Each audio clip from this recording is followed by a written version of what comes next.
نبی اکرم صلی اللہ علیہ وسلم نے فرمایا، سچا اور امانت دار تاجر قیامت کے دن انبیاء، صدیقین اور شہداء کے ساتھ ہوگا۔ رواہ الترمذی۔ لہٰذا جو بھی تاجر بھائی ہیں، تجارت سے منسلک ہیں،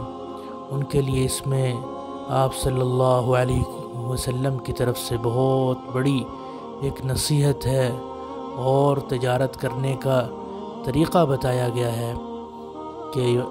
اگر تاجر سچا اور ایماندار ہوگا اور وہ اپنی تجارت میں جھوٹ سے کام نہیں لے گا اور سچائی کے ساتھ اپنا سامان بیچے گا اور خریدے گا، دھوکہ نہیں دے گا اور جھوٹ نہیں بولے گا، ناپ تول میں کمی نہیں کرے گا اور اس میں کسی قسم کا دھوکہ نہیں دے گا، تو اس تاجر کی اتنی بڑی فضیلت ارشاد فرمائی گئی۔ فرمایا کہ کرے گا تجارت، کمائے گا دنیا اور کمائے گا پیسہ،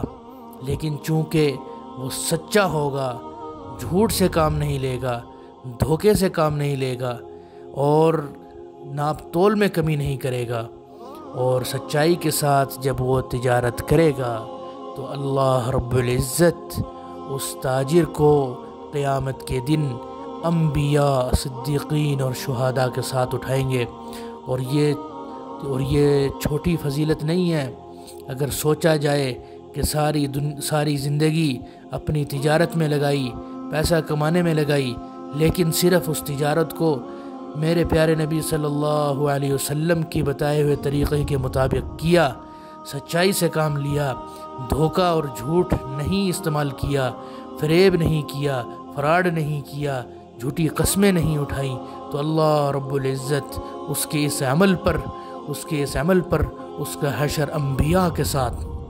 سوچئے انبیاء کے ساتھ قیامت میں جو شخص اٹھایا جائے، صدیقین کے ساتھ جس کو اٹھایا جائے، شہداء کے ساتھ جس کو اٹھایا جائے، اس کا کیا رتبہ اور مقام ہوگا۔ اس لیے تمام تاجر بھائیوں سے درخواست ہے کہ اپنی تجارت کے اندر جھوٹ، فریب اور دھوکہ دہی سے بالکل باز رہیں اور اپنی تجارت کو بالکل سچائی کے ساتھ اللہ کے نبی صلی اللہ علیہ وسلم کی بات کو مد نظر رکھتے ہوئے، ان کے حکم کو مد نظر رکھتے ہوئے اپنی تجارت کو بالکل سچائی کے ساتھ تجارت کریں، اس میں کسی قسم کا دھوکہ نہ ہو، تاکہ کل قیامت کے دن حشر جو ہے انبیاء کے ساتھ